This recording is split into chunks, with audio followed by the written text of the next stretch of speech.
So most junglers and players don't think of ELISE as a hidden OP, but when she has a 2.5% pick rate and a 49% win rate, how can you have an 81% win rate build?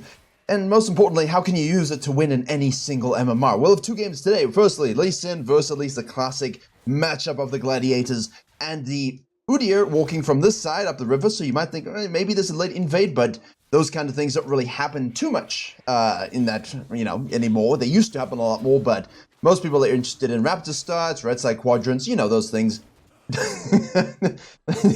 Basically summarizes that top lane matchup. But we did start Raptors, yes? Now, ELISE obviously is known to be this Electrocute proccing, rocket belt building, quick ganking, 245 top lane, tower diving, ganking jungler, yes? Over the years, though, we've developed a few changes to the champion that have allowed her to have PTA and Nash's Tooth, Lichbane on hit.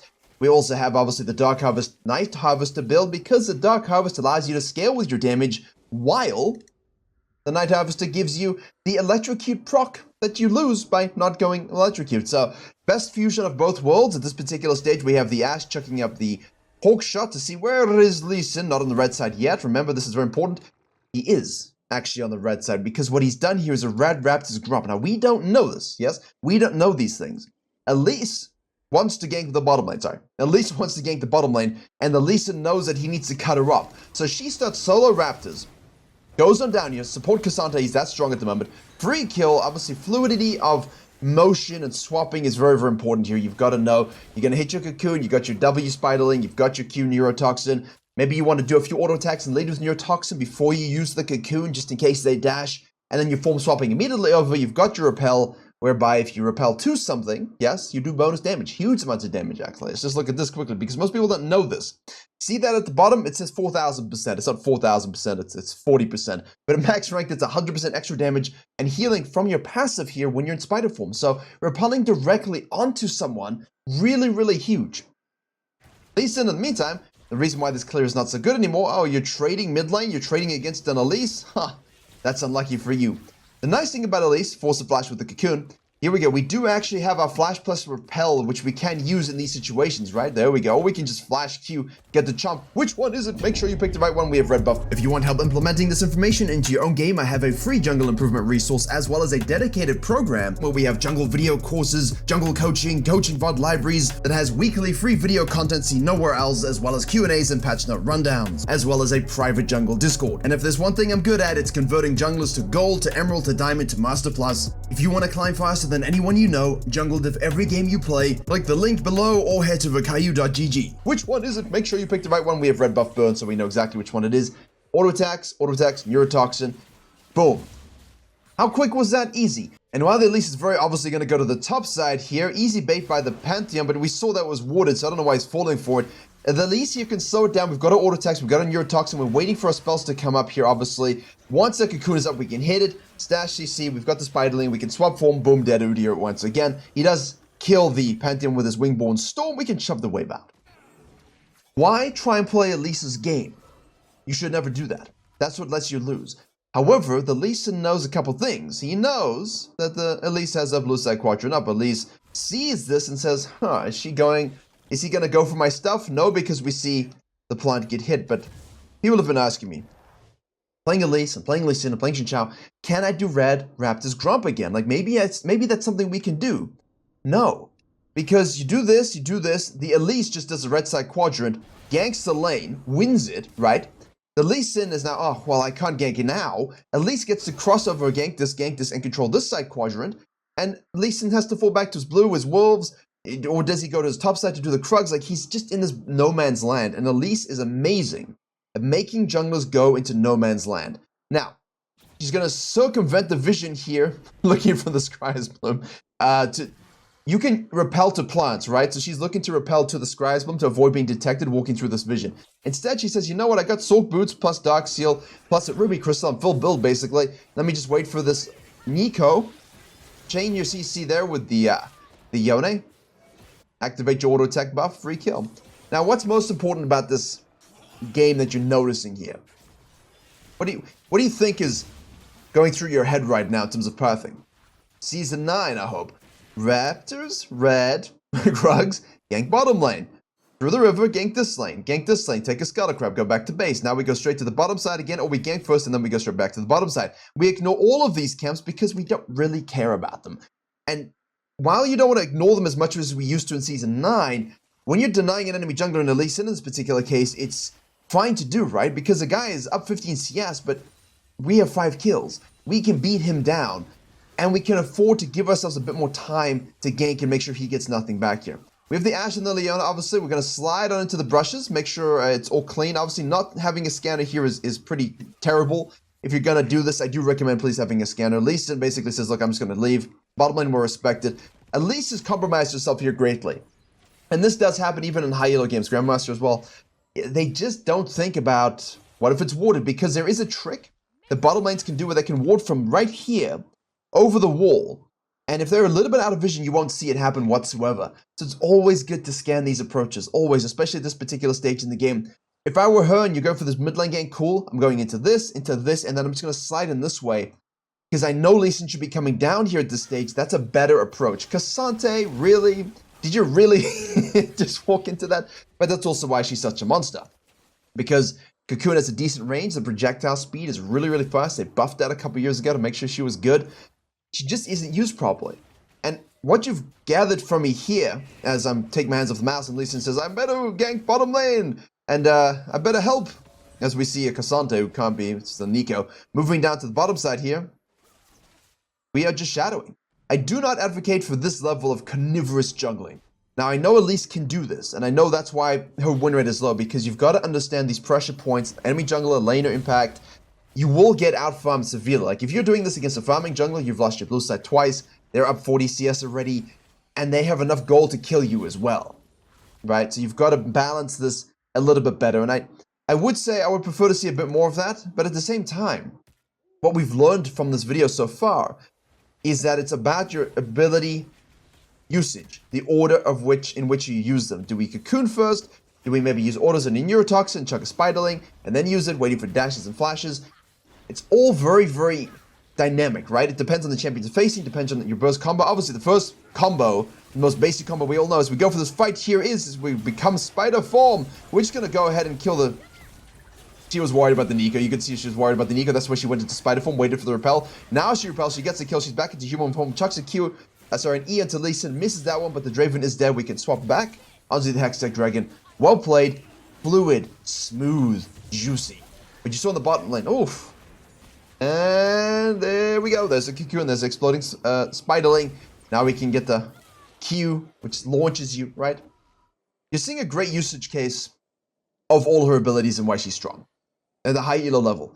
She's 703. I mean, the damage that comes out, 10 Dark Harvest Stack, the damage that comes out is astronomical. Alright, and that's why we have 2 games here, because I want to show you this one, which is a quick sprint, run, high pressure, and then another one which is a bit more measured, but still has the same result. I think it's important to look at both sort of systems, because this was a gankathon, right? How do you not win when it's necessarily as free as it has been? Here, though, is the classic, though. The guy steps into the bush, you hit your cocoon, you chuck your W and your neurotoxin in human form, you swap over to the spider form. You can launch yourself a little bit with your Q. You can save your Q for a little bit later if you want. You can save your repel, but ideally you're just queuing in, activating W, press, and you're getting the kill, and you can save your repel to finish off later on. So that's typically your initial base combo that everybody sees, but all I'm asking you to do is think about the order in which you use your abilities based upon who you're facing and what the situation is. But if you're level 5 at 9 minutes and you have not done your blue side quadrant, this is Season 9 jungling. The difference is in Season 9 jungling, right, we had a lot more catch-up experience on these camps, so you'd shoot forward. There's really minimal catch-up experience on the camps now, and especially when you're not behind in levels. And that's a very important thing to note for those of you who did not play in Season 9. Now, we do get a Herald, which is the thing we want most importantly. We want to use that on the lane with snowballing as hard as possible. We know the Lee Sin's going to try and swap down to the bottom side, so because we have such a big PvP and gold lead, we don't even waste time on our blue side quadrant. We just have high impact and we move. Leverage the double stacking CC, and look, we didn't even need to go spider form. It's just the exploding spiderling and the neurotoxin was more than enough. Take the Scuttle Crab, move into his blue side quadrant, take his food. This is where you start to really ramp up, and you can ramp up your CS quite nicely, actually. 2 hits again, spiderling. There you go. We're going to Draven there for that execute, pseudo execute. Not an exact execute. Missing HP obviously is always considered an execute, but it does change. And actually, just to pause and bring it up, you can see they're missing HP on the spider form, but it's current HP on the human form neurotoxin. So it's both percentage HP damage, which is massive when you have these big-ass leads like this. Really huge to show you how Elise's clear compromised him so convincingly. If he just did the red side quadrant, right, and he's pathing down to the bottom side, he's still decent. He's still got 3.1k gold, but he's half the gold of the Elise. Because now she's caught up in CS. You look at that. She's 50, he's 54.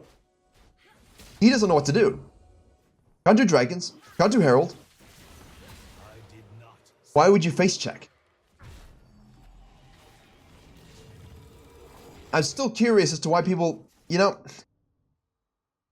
he's hitting OB because people don't know those kinds of things when they play hero. They don't know that they can just do this and get away with it. In 12 years, people still don't understand, not quite 12 years, but, you know, 10, 11 years, people still don't quite understand how to approach an Elise when she's this fed. And honestly, there's not much you can do.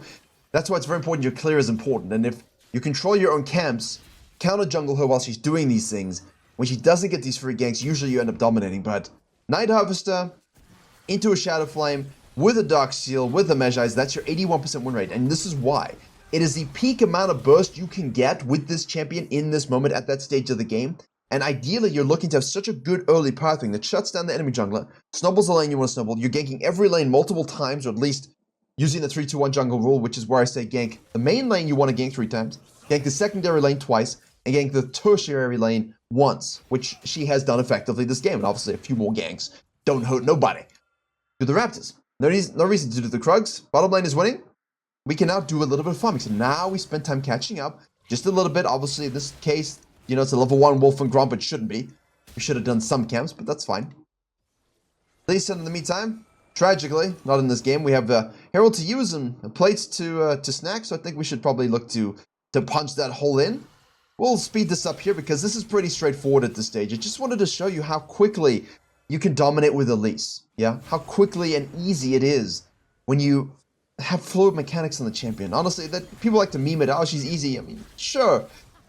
Technically, she can be considered easier than like Elise and Nidalee, which she is.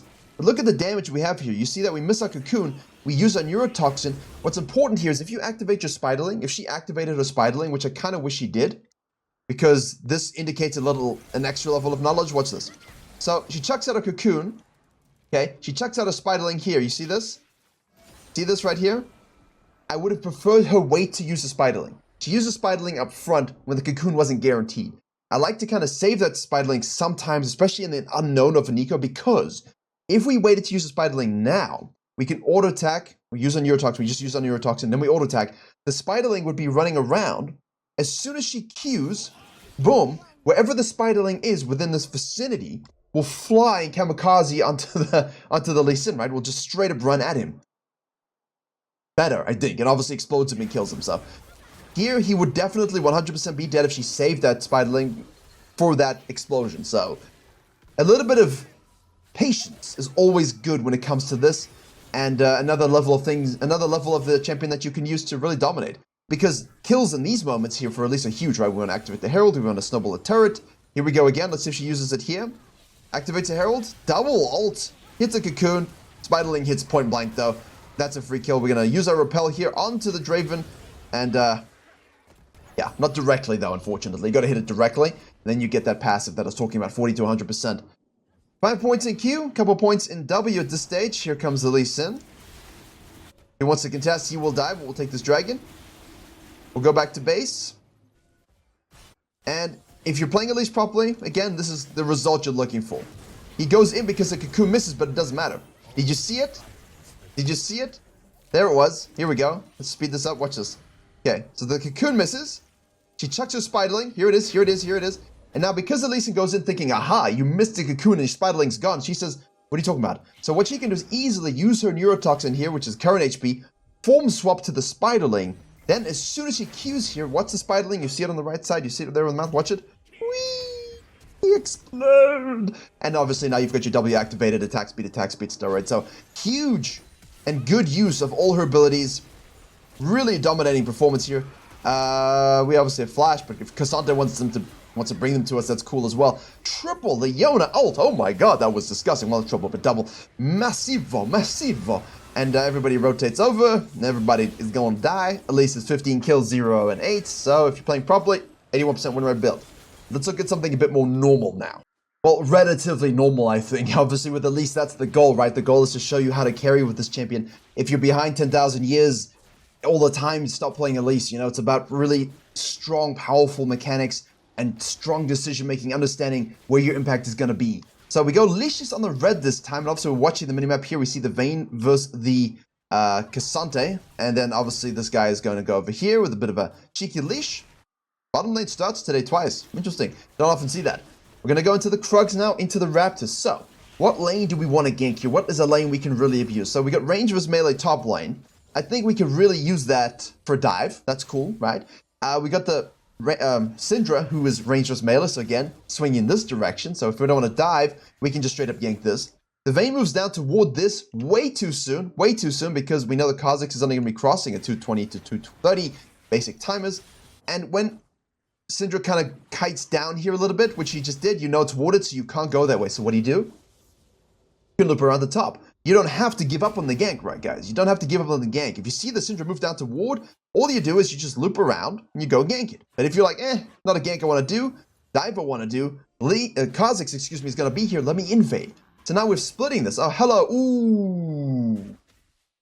Ooh, we had to hold the cocoon a little bit. We wanted to make sure we got the full combo there. If you hit the cocoon, you activate your Spiderling, Neurotoxin, Form Swap. That's a dead Kha'Zix most of the time. Vayne has the dive, though, so she can roam to support, which is great. He's going to hit that and run away. Does she get it? Forces a flash out. Don't know what that noise was, but we'll take it. So right there, 2 games in a row, different strategies. Raptors, red, Krugs get ahead of the enemy jungler because they started topside, and we're going to go ahead and gank this. Then, in this game, okay, I'm going to do the red side quadrant and flex. 3 decisions: dive, gank, or invade. We went for the invade. Now, Cassante has gotten a little bit of a level lead, so we'll guide the Vayne back to lane. Always good to think about that. The Kha'Zix now will have to reset and go for the bottom scuttle. He has no choice but to do that. I don't know why he's going here. We know she took your Krugs, man. We know she took your Krugs. It was obvious she was going to take your Krugs. But this is great because it's Grandmaster on EU West, and you guys all know, that you should probably just go to the bottom side and give it up. Oh, look, he walked through a brush, but we're going to focus on the Cassante here because we're stuck between a bush and not a good place. She compromised herself. Unstoppable. Ooh. Well, we do have flash, so we can use that as necessary. Vayne condemns. And we go back in here. You see the little launch and the Q there. Now we can flash with Neurotoxin, which we can use. Vayne will get the kill, I think. Beautifully done. Doesn't pop up sometimes. It's a glitch in the replay. So, here. Bad situation. Why is Kha'Zix here? That's your reaction, right? Why is Kha'Zix here? Kha'Zix should be down on this, taking this. He could be punishing me here. He could be diving the bot lane. Oof, look at that. Main channel video. This week. Kha'Zix on the thumbnail, talking about how to deal with these kinds of scenarios and get 30 kills and win in Challenger. On Korea, literally. 30 kills in Challenger on Korea, and how you can replicate the strategy. The Kha'Zix did that. He sacrificed a little bit of farming tempo for a free dive in the bottom lane, got 2 kills. That's a snowball component. Cool. Now again, separate player, separate server. Previous game was Korea. What have we also done? Ignored the blue side. Because these are respawn camps, level 4 Krugs, level 4 Raptors, they're higher experience level, right? We can easily snack those up, keep ourselves busy, and then look for the next ganks. We also know that the Kha'Zix now 100% has to be on the bottom side. If he isn't, that's just weird as hell. There we go, that bless. And he's now doing Wolves into Gromp. He might look to come down here, but not really a gankable lane. So Elise says, all right, cool. No scanner again. I do like keeping that control, that ward. You guys know me. I personally do. But I'm not playing Elise anymore. Right, I did. I'm not playing Rex anymore, and I did. If I were, I would be playing with a scanner at this stage, because you gotta see where it's warded, just so you know. Not right now physically, right? But when you finish the gank. This gank was so free that you don't stop to ward, to scan, excuse me. You just go straight for the gank, and now as you leave, you scan to clear the vision so you can repeat gank. You follow? He just chucks it in. Like, well, hello. I see you, Mr. Bug Life. Now, if we press tab, we would know that that Scuttle Crab is available, and maybe we could go for it. But our bottom lane are attracting and basing from that gank. Their bottom lane are coming out of base with respawn timers that have been buffed thanks to the last patch. And our mid laner is shoved off in low HP. So we say, you take that Scuttle Crab. I can't contest it.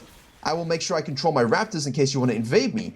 Syndra is level 6 because it's 6 minutes into the game. Level 6, usually the 5 minutes 30 wave. Our support roams to help us. Now, sometimes the support won't roam to help you, and you have to navigate the situation yourself, which I think in most cases you could do, because you wouldn't have the Syndra against you in Diamond and Platinum and in Emerald and Gold and Silver. The Syndra's not moving there to 2v1 you, so it's just you and the Kazakhs, and you should be able to win that. However, I hate the alternator approach, don't like the Rocket Belt build, and the build you're seeing in this game is going to be a little bit more utility-based, which is fine, but I thought, hey, let's find a game with a different build, right? We get it, 81% win rate build is insane. What does a different build look like when we snowball in a different way? And that's what we're looking at here today for you. So now, we've taken this, we've done our work down here, this is up, and as I covered on the coaching channel, but I will cover this on in a big movie that I'm releasing on the main channel later this week, should be out maybe Friday or Saturday. There was a jungler who just really stuck around for this buff instead of carrying on the sequencing. And I was like, wait, if you just carried on into Wolf's Gromp, you get 6 sooner, right? And then it was a Diamond level game too, and you'd be able to, or Emerald level game, I can't remember, but you'd be able to kind of look to see, can I do something here? Can I do something here? Can I loop back into this? But mostly it's just to get the sequencing under control, go back to base, and now you can easily get a lot more potency down here versus doing this, hovering, going back to the red and waiting around. Like, don't wait around. So this was good, efficient pathing. I liked it. Got the blue side fully taken off the map, fully sequenced, no counter jungle possibilities for the Kazakhs if we do stay on the bottom side. Now we can take the red, and now we can use it. Because if you take the red, like you wait around for the red there, now what, you go back to base and it's wasted. So sequence, go back to base, snack your red up. Let's go hunting, baby, let's go hunting. Level 6, amplifying our spider form. And let's see, Kazakh should be on his blue as we can track his general positioning for regular cadences. Obviously it's gone there, and now we're going to go around the bottom side here. We're saying, oh, hello Kazakhs. And there's a cocoon. There's your spiderling, there's your neurotoxin, there's your form sweep into a QW. And now we should kite up just in case the bottom lane is obviously in a precarious situation, except you'll notice there are corpses on the map. They are dead. That's why it's good to impact those lanes and snowball them. Now, we helped the Vayne with our invade. We could have dove that also. It's tough, but you know, you can do it with your repel. Very, very easy. Just make sure you use your repel to dodge the aggro. Next, the Syndra versus Yone is very, very difficult without his ultimate, just purely because of her scout of the week. Look at this. Hello again. Karma has showed up to help. This is fine. The idea is good. I like it. We do have a flash up in 15 seconds. We're looking for the Cassandra there. We're going to repel. Oh, thank you for the ward. We're trying to get to the Herald, but thank you for the ward there. I mean, that's a free gift to Elise. And again, people don't know these things. They don't think about, oh, repel to the ward, repel to the plant, repel to the X thing. But this was a good hunter mode activation. Karma rotated to help the Kazakhs because they all kind of knew Elise is just going to run across mid lane and go to the red. But we hit the cocoon, we hit our damage, and Karma dies. Now we can do a Herald. Kazakhs is out of the game. This is your job. Xin Zhao, Elise, Rengar, you take Kazakhs is out of the game. But Elise can take everyone out of the game. That's the difference. So we do kind of want to go for the Herald. But I think if you've got a lot in pocket here, what are we, 1,000? I feel like we could. I feel like the Kazakhs has to kind of hover. Cassandra has to base.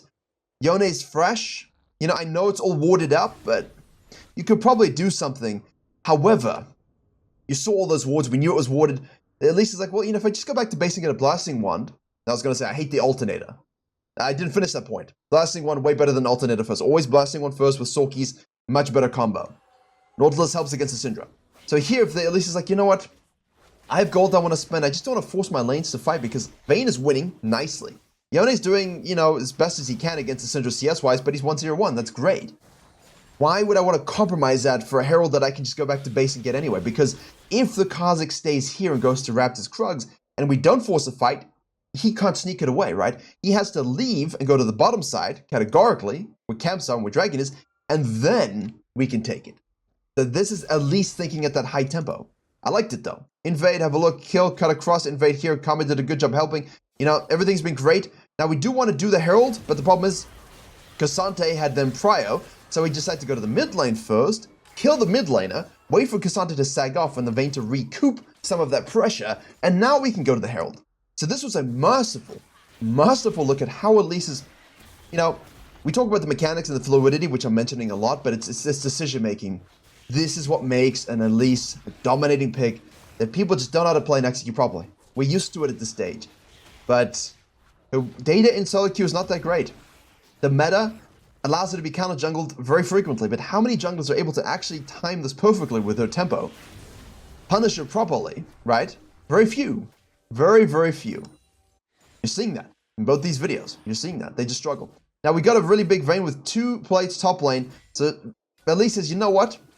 Why give the Cassante or anybody time to... Oh, nice reactions. Nice reactions. Nice double scout of the week. But now you got nothing. It just absolutely exploded. Huge. Don't use a Herald there now because that's already going to be a dead turret. We're just looking to kind of kill someone and maybe use it if we had to. But in this case, yeah, no, you know what? That's fine. Beautiful. Fluid combo. Amazing damage. Love it. Didn't even have to use a flash. You see how we just went and used everything? Almost hit your face in the keyboard, press R, do it again, and then use your repel. Don't hit your face on the repel. You need that to dodge aggro. Mold your face appropriately. I've been recording for a lot today. I don't know where I'm going with this. So now we got a 2v1 Ezreal Karma versus Kai'Sa, which is obviously something that should be in their advantage. Nautilus shows back up. We don't finish off our Krugs. You see that? We just... Woo! This is what I'm talking about as well. Watch this. This is why Rocket Belt is also good on the champion against hyper-mobile targets. Right now, we can repel to the minions to gap close. Now we have Rocket Belt where we can then just flash Q. That's all we did, right? That's all we did. We repel to a minion to gap close, and then we can Rocket Belt, flash, insta-Q, dead. And now we can activate the Herald down here, because I don't really see a better place to use it before plates expire. I know our bottom lane is basing and things like this. They should have just hung around for the gold and recognized the situation, but obviously the Kai'Sa doesn't want to compromise herself too much. Well, I feel like the gold is worth it. Gold is worth it.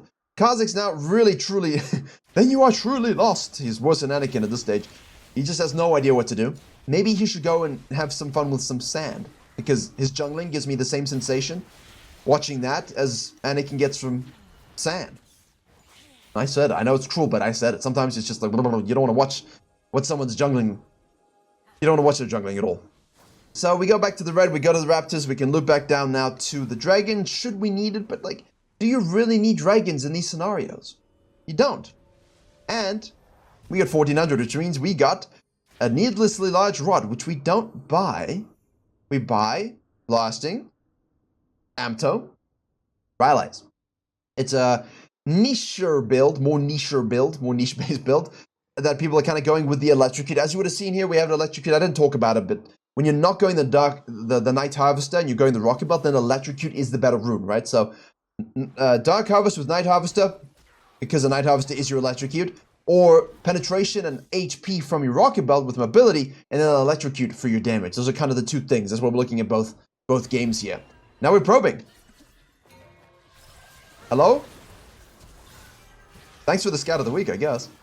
Oh, good spacing there. Good scout of the week, though. I thought it saved us, but actually, she did save herself that time. Bottom lane took that turret. We can go ahead and snack this red buff away. Thank you so much. So, what do we think about this Rylai's with the Rocket Belt? I still don't like it. I still think you go Rocket Belt into Shadow Flame, do your Void Stuffs, do your Death Caps, do your Zhonya's as necessary. Well, the Zhonya's is not always that necessary. Nice max range into that Neurotoxin Q exploding Spiderling. Kha'Zix is like, I can do stuff. Gets knocked up, and of course, we hit our Q chomp, which is missing HP, so they get pseudo executed, and you just kill them very easily. The champion is high tempo. It's aggressive. It's strong, but 2.5% pick rate, 49% win rate. Because people are farming too much. That's weird to say in the current meta, but this has been a better systematic approach of controlling your camps, taking theirs, playing aggressively while still getting objectives, ignoring the dragon because we don't really need those things whatsoever, than the last game, right? And that's, I think, important to note as well. So we're going to go back to the blue. We'll do the Grump. We see TP Yone bottom lane.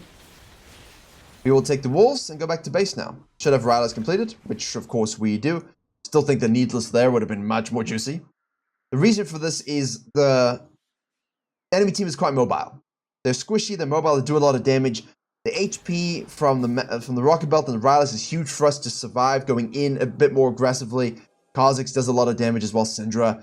And the Rylai's just allows us to stick to them should she scatter the weak us, you know, the E, the disengage, Karma can make them speed up as well as mobile. You know, the Spiderling will do a lot of work here. You see this? Watch this. Boom, slow. Now we have gap close easy with the Rocket Belt, the Flash, the Q as well, and the Repel.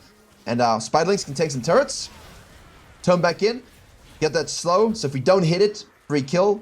But I'm not convinced, right? I can understand the logic. I'm just not fully convinced at all. So I just wanted to show you a different direction that one can go. Don't recommend it necessarily, but the Electrocute Rocket Belt is still Gucci. Just regular build thereafter.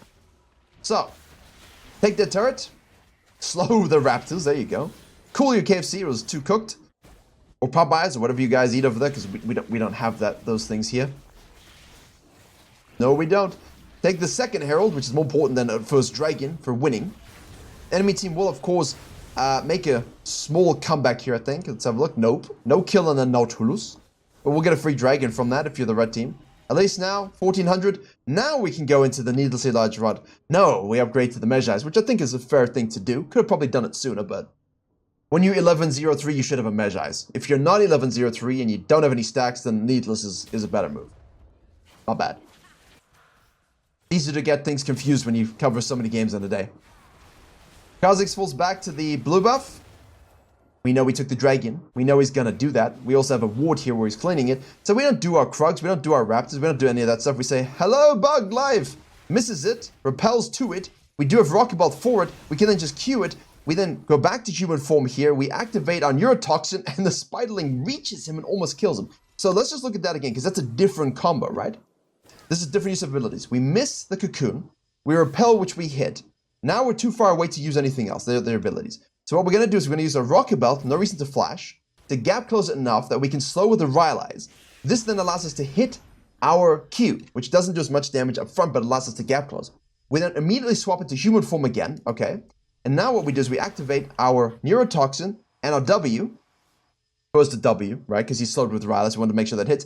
And the Neurotoxin, and if he wasn't slowed, it's guaranteed now. The Electrocute pops off. This is where the Rylai's did some good work, and we're a little bit unlucky not to get the kill. But huge, right? Good example. 9 times out of 10, you might kill that guy. Well, maybe not 9 times out of 10, but you're seeing the different use of the abilities there come through in kind of a strong way. Now we activate the Herald. Kha'Zix can't go anywhere. This is it. You just sit there. They can't walk. You hit Cocoon, they die. That's it. And even you don't even need Cocoon, as you just saw. Go into the jungle. Yeah, go into the jungle. Predator mode activated. Point your laser. Hello. Oh, that was not a good one. Scatter the weak, though. Repel to the Karma directly. We get the amplification of the Spider passive, which gives us better healing, better damage. Obviously, we have 1 point in that we max it last, so it's still 40%, not 100%, but later on, it will be very good, yeah. Right. I feel like we could just do a Baron, so we'll do that. Dead Kha'Zix, Dead Syndrome. We'll do that one as well. Okay, back to base. Now we got the needlessly large rod. Take a camp on our way to join our team. So low elo players, don't go to your blue side here. Your team's looking to push 1, 3, 1. You can shadow these camps, shadow this example. Although I would probably be a little more cautious if I was the bot lane, which I am a lot of the time. Because they pushed up here. The Nautilus pushed up here. Cassante. Yone was down here and Vayne was here. So you had like this triangle, right? You've got the sagging triangle, very shallow triangle. You want to always push parallel if you're going to go 1-3-1. So Elise is doing camps, waiting for the Yone to push up. Then she can float either side. They just have to be a bit more patient, wait for the Vayne to hit tier 2, and then it would have been good. But the Nautilus didn't do that, so things sometimes are just unlucky. There you go, we'll take that one. Shadowing, see, side to side, float. Look for the assassination pick. That's all we're doing, waiting for the Yone now. We don't need to do anything else, because we don't have Nautilus, we don't have numbers. Kai'Sa actually kills a Kha'Zix, which I think we're better off not watching. We'll just Rocket Ball, go all in here onto the Karma. We want to save our Cocoon and our Repel for something a bit more necessary, like helping the Kai'Sa, who's running very far away. Well, that didn't hit, did it, really? Vayne's is ending, though. Stop the ports. Nice route. Repel. Hello, sir. Can I execute you thusly? Very French. And that should end the game, which it does. So, great expose on the different runes, builds, combos, abilities, and playstyles that you have with Elise, but one thing we can all agree on. She is OP when used correctly with the right speed. And yeah, your laners might not always understand these things, but you have to. Because you can 1v9 with Elise and carry to Master 2+ very, very easily with this champion. Even if the data says you cannot, you can. You just gotta jungle like this consistently. And for that, I would go to my main channel. But otherwise, I'll see you all in the next video. Thank you very much for watching, and join us on Virkayu.gg.